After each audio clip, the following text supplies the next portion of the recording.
We're building the NobSound from, I think you say that Doak audio. So what did we get? We got the push-pull DIY kit. So it's a class AB amplifier, but not an ultralinear. So it should be fun, but it may not sound as good as a Dynaco. I guess it looks like that when you're done, which looks okay to me. And it is, I think, a stainless steel chassis, and it comes looking like this. And if we peel some back, it starts to look like this. So you can see that's kind of cool. And I'm not sure if I'll regret doing that, but I think if we built the tube sockets on top of the plastic, it also wouldn't go very well. So even though I haven't gone inside to look at the instructions, I sent a note to the guy and he sent me a link to a number of files in a shared drive. So I'll get those before we start doing too much. I think I'm going to do some short videos of sort of sections rather than make you watch the whole thing, but I'll show you what we got anyway. So that's kind of a look at what the chassis will look like. And there's the back with all the jacks and the power input. And to give you an idea, I guess, we'll set these on and it'll look like that. And the power transformer is pretty hefty, so it'll look something like this. I don't really want to scratch it, but something like that. Then we got a bag of parts. So we will put most of the parts on this board like that, and you can see that we get to build with 6 P1 outputs and 6 F2 phase splitter and first audio stage. Doesn't have too many parts on it, so I don't think it'll take very long. So there's our first look, and we'll come back. I think I'll go get the original documentation. We'll see what order they suggest to build it in, and we'll try that next. And here is a quick tour of the documentation they sent. So they sent a bunch of JPEGs, which I haven't printed full size yet, but that gives you an idea of the connectors being mounted and the power transformer and a few dropping resistors and component placement, I guess some tie wraps there. So that's kind of how those look. I think that's a duplicate maybe.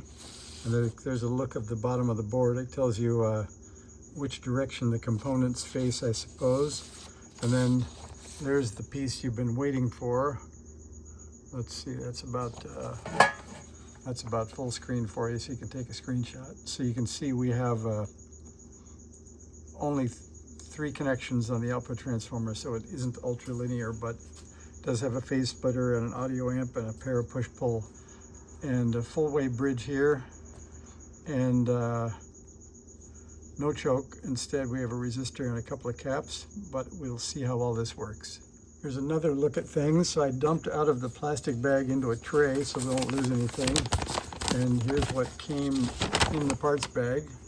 So they do give you, I guess, the same picture I got, same schematic. I can take a quick look, but it looks like, let's see, same resistor values. It's a little bigger picture, same Chinese characters. Looks like equivalent, only larger. So that came in the kit, so you don't actually have to go online or ask for anything. And then inside of this taped up and stapled piece, let's see what we got.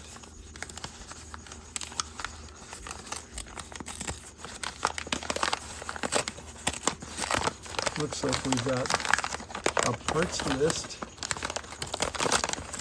Should pull out that staple first maybe. Okay, and that's where the resistors are all hidden with the parts list. So we'll leave that together for now. There you go.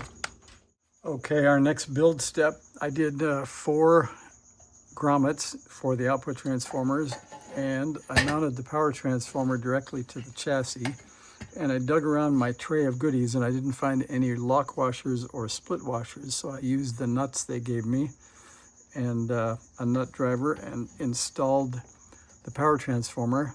And from the picture I got right here, it shows the yellow leads are facing inside. That's right there. So that's what I did the same way. Next, I think we'll mount the audio transformers on the back. Then, as you can see, transformer number 2 came with bent tabs. So I put the screws in, and you can see they look not too good. So I'm going to take that off, pull out the screws that I pre-installed. I'm going to grab a crescent wrench and bend those tabs down flat. So that must have been a sudden impact on the way from China. All right, now we're able to sit down flat on the chassis, so we'll put those screws in. We've got 3 transformers. I think it might be time for a power connector. And what else do we have? I guess we have some cool binding posts, so we could get those mounted. Try to get the parts bucket emptied a bit before we start working on the rest. Some progress to report. We have a front panel with a detented potentiometer. We got the big thick toggle switch. On the back, we have binding posts for ground 8 and maybe 4 and 8, something like that, and then our input jacks. And the only complaints so far are that these were made for a thicker chassis, so I'll have to, there's a shouldered washer that I'll have to sand down slightly to make it suitable for this thin stainless. And then these don't feel like they're going to tighten up extremely well, but I think they're substantial enough to work. And then the only other thing is I can't find any countersunk screws, so I haven't got that mounted yet, but we'll get that mounted as soon as I can come up with some countersunk screws for it. So that's pretty good chassis progress. I think we're just about ready I think there's some power resistors we can mount after that. I think we're up to building the board.